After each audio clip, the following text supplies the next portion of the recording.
baik Bu ya. Dan tadi Bu ya, mohon maaf ya untuk tambahan, itu ada banyak kesalahan kadang menganggapnya ya kepengen semua keluarga itu, karena kan tadi katanya mampunya misalnya satu gitu Bu ya, setiap tahun mungkin hanya satu saja. Nah ini kadang banyak yang memutar kurbannya supaya nanti semua anggota keluarga tuh kebagian gitu tuh Bu ya. Nah jadi maksudnya ya hari ini tahun ini bapak, habis itu ibu, habis itu anak. Sedangkan memang dia mampunya misalnya satu gitu Bu ya. Nah sebenarnya apakah perlu seperti itu Bu ya, atau cukup udah bapaknya aja deh gitu, atau pengennya ya anak juga bisa kurban gitu juga Bu ya, bisa ngerasain yang namanya kurban. Hanya kalau semuanya atau dua tuh nggak mampu, bisanya satu gitu, sehingga diputer nih tahun ini bapak anak terus gitu Bu ya.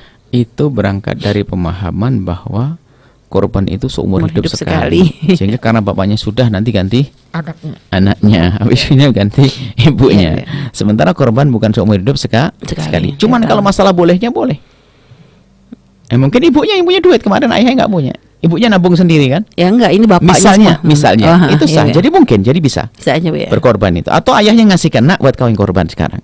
Tapi jangan sampai, ini yang harus kita ingatkan, jangan sampai karena pemahaman yang salah tadi bahwasanya korban seumur hidup sekali. Tidak, korban setiap tahun sekali sunnahnya. Jadi karena berpindahnya kepada anak ya karena memang ayahnya memberikan kepada sang anak, nak kamu korban, nak, bukan karena ayah sudah korban, nak tahun ini kau korban ya, ini duitnya, korban di keluarga untuk gugurkan sunnah kifayah juga.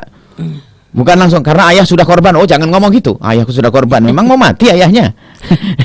Enggak ya, dia nggak boleh. Pokoknya jangan sampai ngomong karena ayah sudah bukan, ada korban setiap tahun tetap sunnah.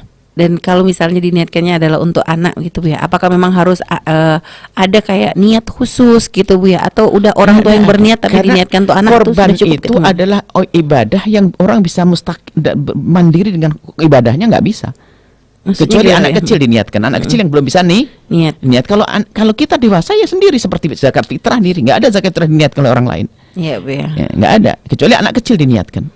Seperti itu. Korban ya aku yang korban. Iya Bu ya. Seperti itu.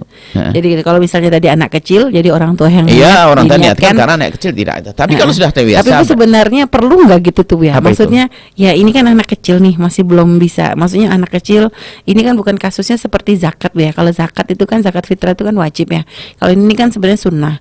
Nah ini orang tua meniatkan untuk anaknya yang kecil, maksud tahun ini jatahnya dia nih yang kurban gitu tuh Bu ya. Hal begitu tuh perlu, atau udah mending orang bapaknya aja gitu Bu ya misalnya? Itu karena mubah, nggak ada masalah. Cuman yang penting bukan karena keyakinan bahasanya karena ayah sudah korban. Itu saja. Ya sah-sah aja. Masalah kesunahan nggak ada atau gimana? Ya sunnah, kan sunnah kifayah. Sunnah tetap menjatuhkan sunnah kifayah juga kalau memang orang tua yang melaksanakannya. Kalau memang tadi anak kecil nggak bisa. Karena anak kecil tidak. Karena anak kecil itu adalah bukan seorang rasyid. Berarti hanya ainiyah untuk dirinya sendiri gitu ya. Maka cuman hal-hal yang semacam ini sebetulnya dari dulu, dari waktu kita menyampaikan tentang korban itu, yang perlu kita pangkas adalah keyakinan bahasanya korban seumur hidup sekali. Sehingga banyak pertanyaan, mana didahulukan antara korban dengan akikah? Itu karena pemahaman dipikir korban itu seumur hidup sekali. Aku sudah korban kok tahun lalu, sekarang nggak korban, saya sudah korban kok. Saya sudah korban 10 tahun yang lalu kan?